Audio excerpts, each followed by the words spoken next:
Welcome back. We're covering tonight New York State's growing fiscal crisis and the high tax problem that is impacting all the citizens of the state of New York.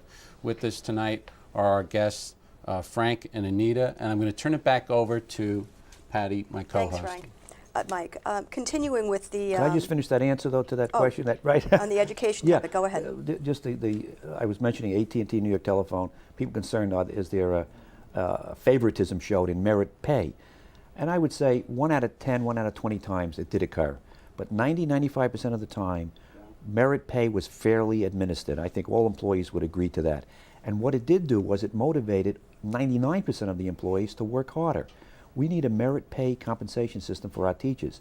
And that would be based on, I mean, I agree there could be some justifiable concerns, but would be based on input from the teachers themselves, from their fellow teachers as to who, they know who the best teachers are, from parents, from high school students and maybe 7th and 8th grade students, and most importantly from test results where they take into account not simply the final test result, but the improvement over the year from the test results at the beginning of the year to the end of the year. So you're measuring improvement. So if someone argues and is concerned, well, I've got a bunch of kids that are in the lower half of the distribution range, yeah, but if your improvement is the same percentile as the other range, that'll be taken into account. So merit pay would be a great incentive to improve the quality of education at no additional cost. You give certain teachers more than they're getting and other teachers less. Now, the only thing I would just say with that, Frank, in regards to that, is that merit pay in its own silo is not, because you raised the issue earlier correctly, and I think you both share it, we all do,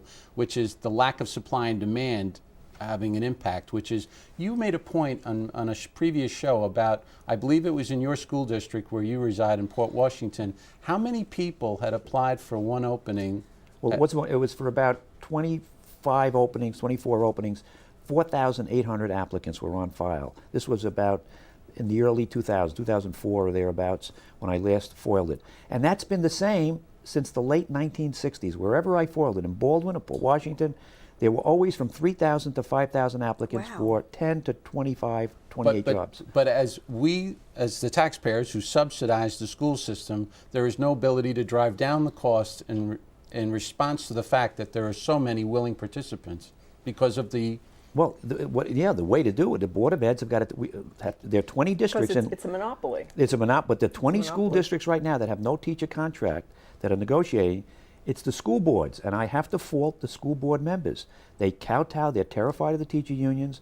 Some of them are afraid of repercussions for their own children in the system, that maybe if they need a letter to get into college, or some concern over what's going to happen to their kids, or they know teachers living on the block and they don't want, you should see what happens at some school board meetings. I've been to them in Port Washington, where the teacher union members will show up, 200 of them, and it intimidates the school board to certain school board members. We need courageous school board members in these difficult times to be just.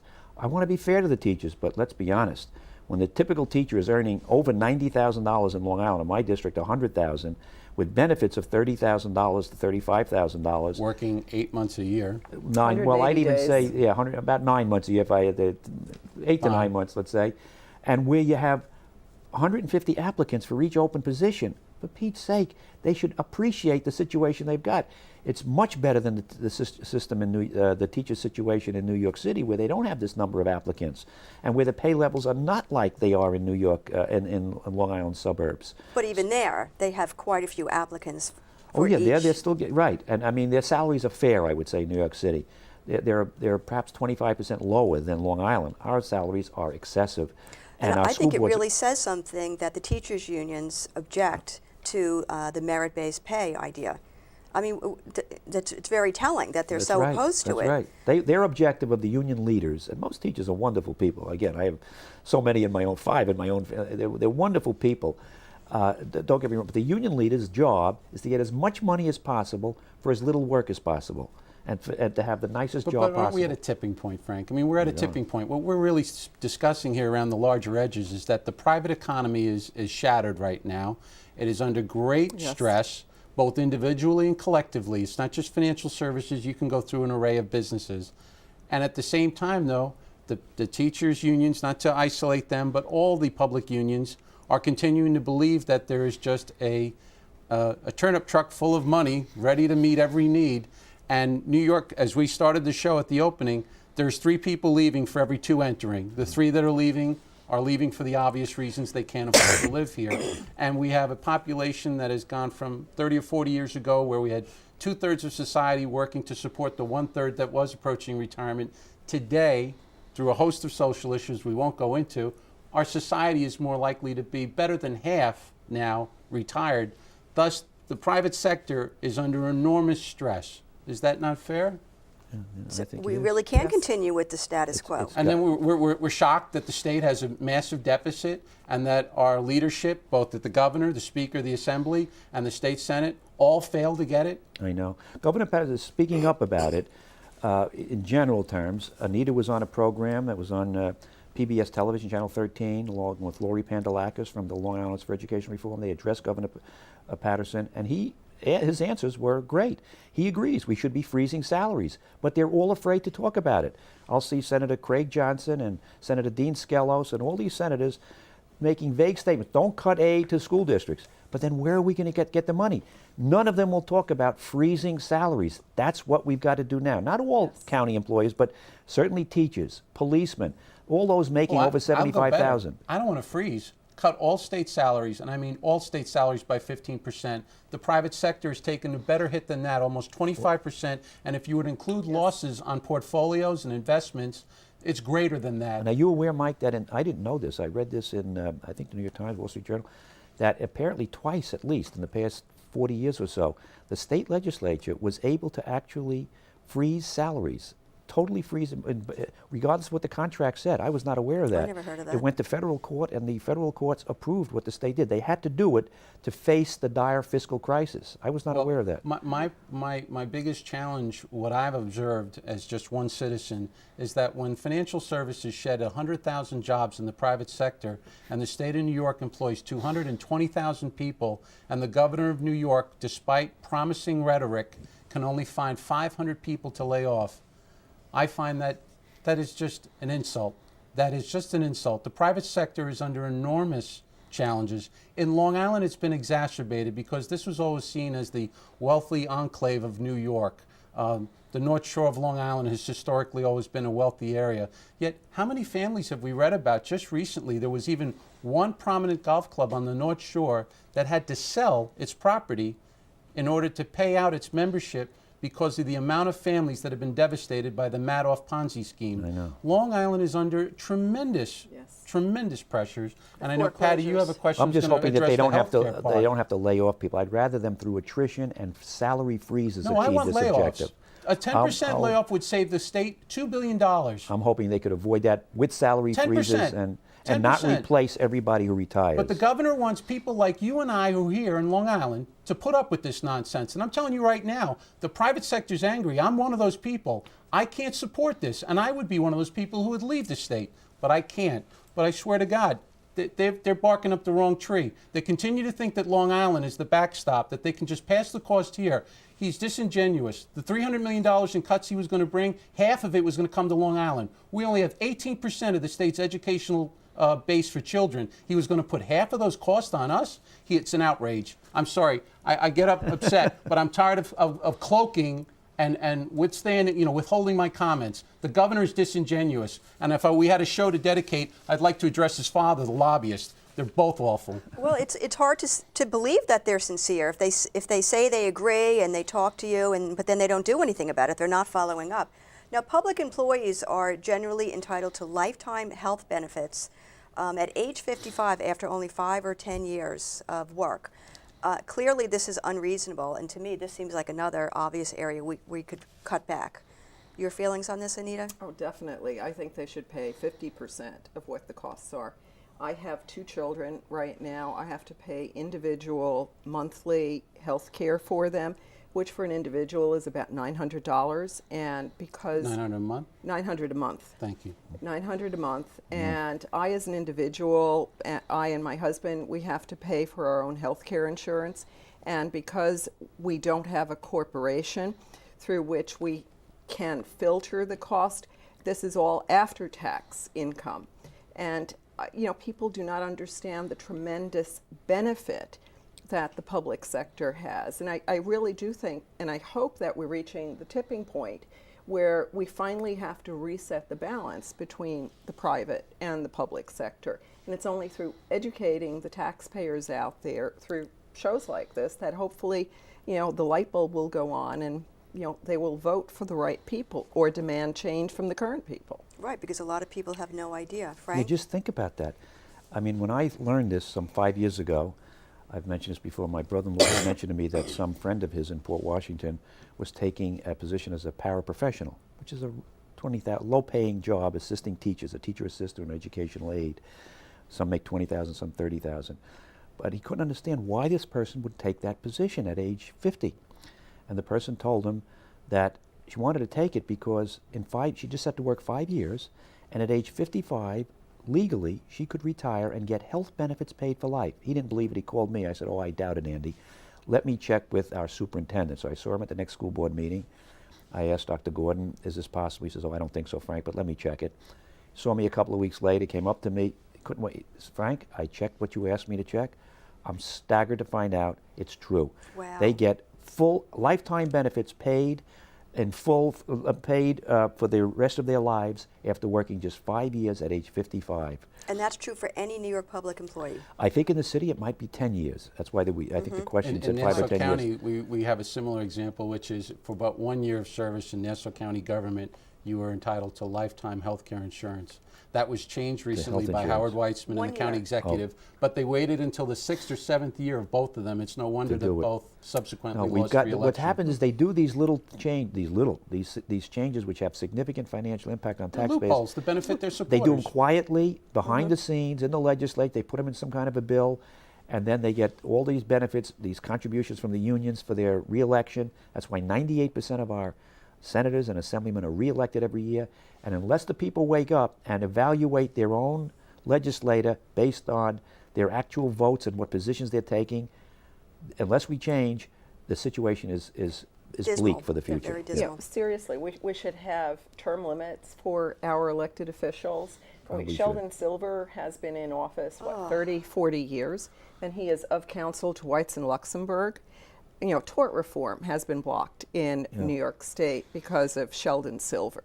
I mean, he's the bane of every doctor's existence. I'd have to say, we won't normal- cap a legal liability, but the current health plan that's being discussed on a national level will cap your costs for health assistance, which is mind-boggling. If you need to know how big they are in the hip pocket of the legal community, you need to look no further than that. Open-ended judgments that bankrupt the private sector, but healthcare costs, we're going to cap them for you. Well, John Edwards, didn't he say when he was asked the question about tort reform, he said, "Oh, that'll never happen because too many lawyers are involved in." And the lawyers Did say control the that. Democratic Party. The teachers union and the lawyers association control the Democratic Party.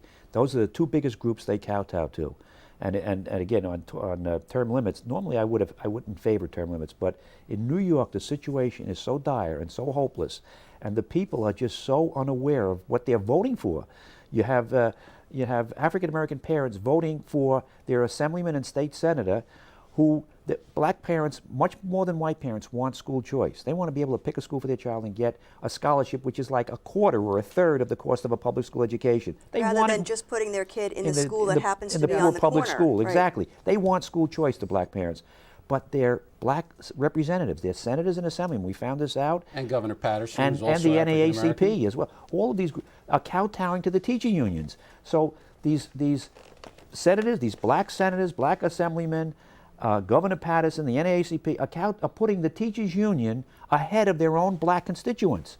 The black parents want their kids to get a fair education, and it's not at the taxpayers' cost. It'll save the taxpayers money because the amount of the scholarship aid they need is less than half what it costs to educate them in the public schools. Everyone wins, It's a but the no-brainer. public school teacher unions don't want it, and these liberal Democratic senators and assemblymen and Governor Patterson are kowtowing to the teacher unions. It's a disgrace. Frank, you've been doing this show for many, many years, and you've often made that point. And the thing that I've often found about that is it is a disgrace because we all know that the best ticket out of poverty for anyone is a good education. And yet at the same time, what does it say to you that African Americans who are now holding powerful elective office, starting with our president, now our governor in the state of New York, Governor Patterson, that they turn their backs on this. And this is another example of where I believe Governor Patterson has been completely disingenuous. He espoused correctly on many occasions since he became governor a very strong stance for charter schools.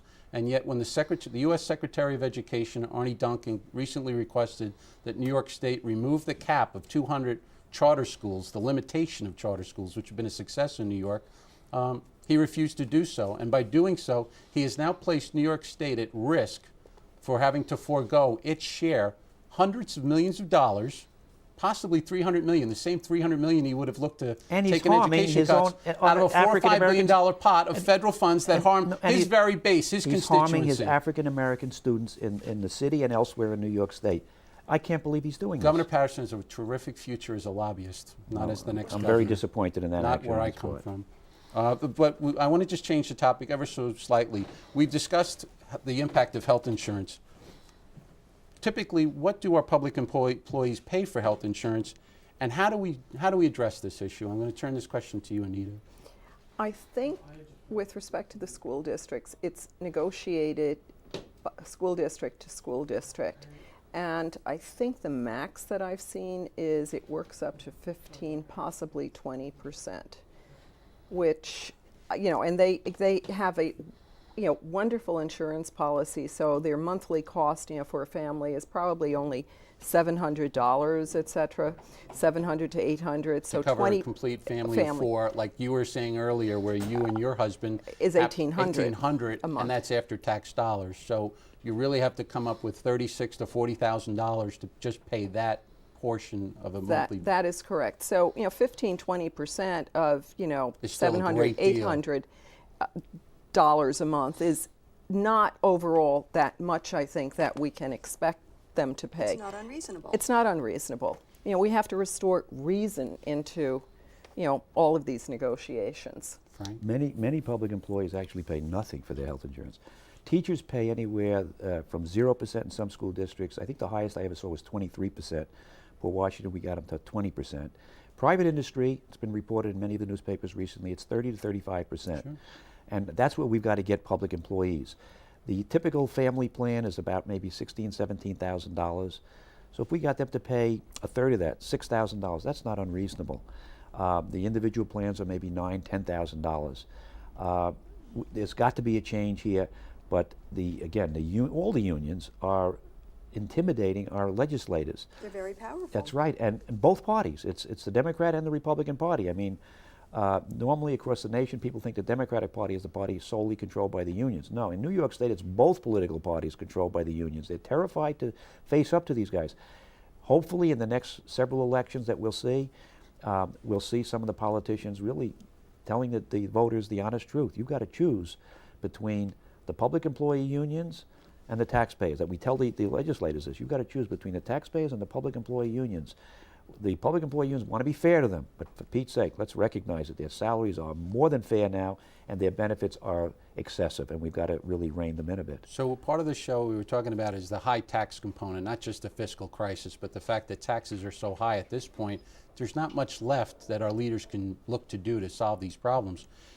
In particular, if you break New York State up into the three buckets of Long Island, which is downstate, New York City, and then upstate New York, we need to address the key components of downstate property taxes. How do these compare to the rest of the nation, and what can be done to better control these runaway taxes? Anita? Oh, I think Nassau County is in Nassau County, Westchester are in the number 1, number 2 spots nationwide with respect to property taxes. And the primary component of property taxes it's about 60-70% is school taxes here.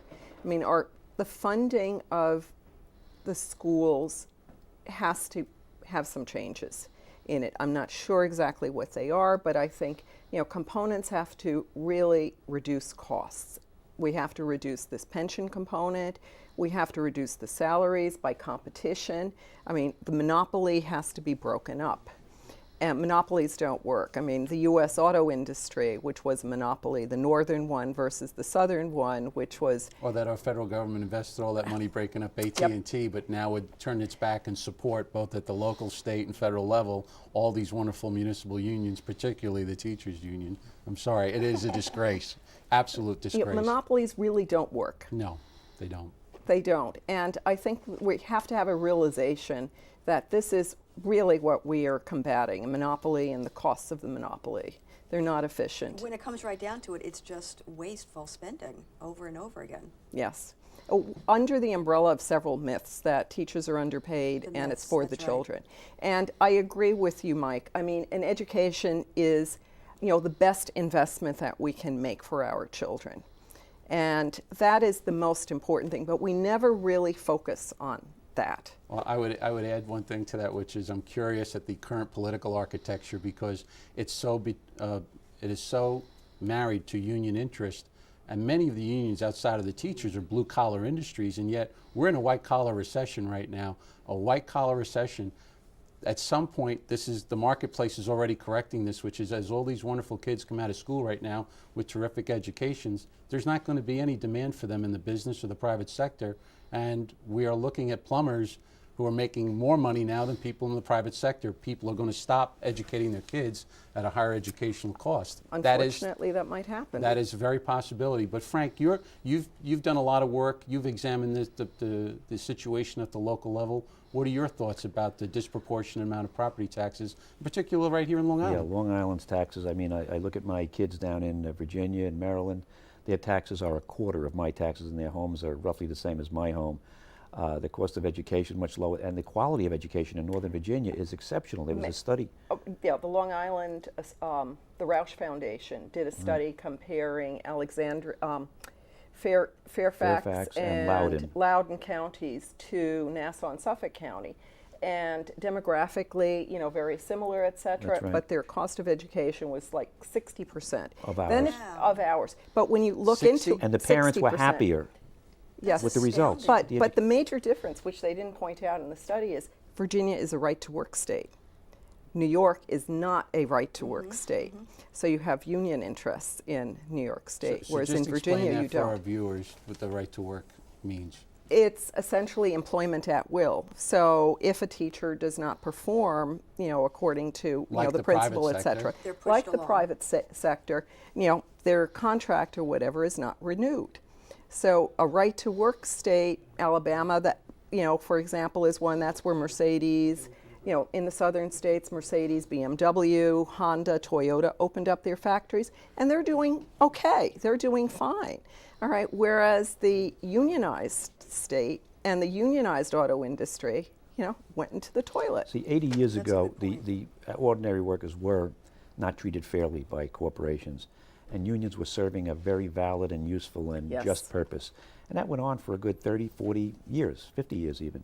But over the last 40 or 50 years, unions have become too powerful, and they're now treating the rest of society in an unfair and unjust way.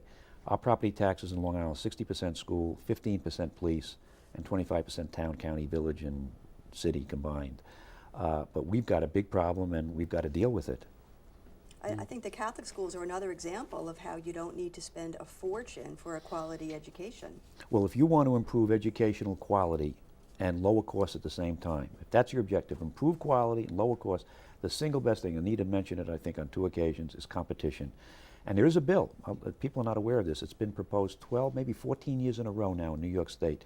It's called the Educational Tax Incentive Act. And what it does is it encourages people to make voluntary donations to their public schools or public school districts or to private school scholarships funds. And it gives a very generous tax credit, 50% for private school scholarship funds, 67% tax credit for donations to public schools.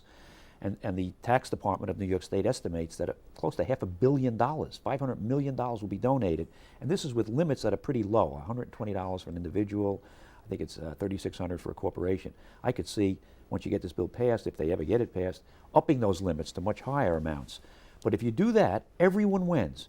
Public schools get $3 at a cost of only $2. Private school scholarships get more money, they'll stay open.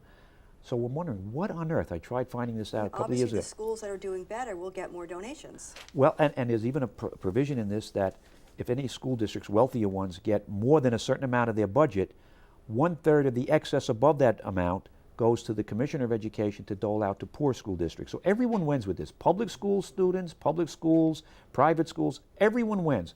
I said, what on earth is holding this up? Why could they not do, how could they not do this? They've passed bills like this in other states. And I found out from 4 separate sources, the one reason that the state legislature, we had 20 Democrats and 20 Republicans co-sponsoring it in both houses. What's held it up is fear of the teacher unions. Even though the public schools are benefiting with this, the New York State NYSUT, New York State United Teachers, opposes it. Why? Because they want the private schools to close. They want to enhance their monopoly control of education, as Anita said.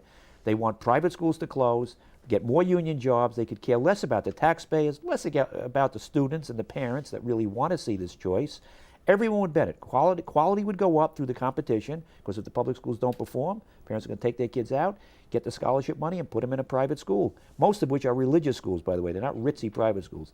90% of private schools are religious schools. Not 90% of private schools are religious schools, which do the job for about 1/3 to half of the public school costs. I think it's important to mention that a lot of teachers don't belong to the teachers' unions, and some teachers don't even know what these unions are doing. So they certainly don't speak for all teachers. No, and I think just to add one point, you bring up the point about private education. In particular, we've often cited the Catholic school system. Catholic school system here in the state of New York, you don't have to be a Catholic to benefit from it, or a resident. very true. State taxpayers in New York receive a benefit that I think is somewhere in the tune of $7 to $8 billion annually, and with costs for public school escalating, with the economy continuing to perform poorly or underperform, and with the private sector under attack, it's the private education system that's at risk, and thus if it collapses, it's not that it's going to cost the taxpayer $8 billion to replicate, it's going to cost the taxpayer $24 billion to fix and exacerbate the very conditions we're already discussing here tonight. We only have a little bit of time left, but just real quickly, what do you think the core points are that we'd like to share with our audience in a minute or less? We need more pension reform. We need to change the pension system from a defined benefit plan to a defined contribution plan sooner versus later. We need a wage freeze, and we need competition in the public education system. Thank you, Anita. Great Frank? I would say absolutely. Freeze salaries for 3 years for most public employees. We need competition in our public education system to improve quality and lower costs. Absolutely essential, and increase the health costs that our public employees contribute to for I have their to leave it there, Frank. I want to thank my co-host, Patty Knapp. I want to thank our guests, Anita, and as always, Frank, for an informed debate tonight. You've been watching the American Family Association Presents. We've been focusing tonight on New York State's current fiscal crisis and the high taxes that plague all of us. Thank you for tuning in, and we'll look forward to seeing you next week. Good night.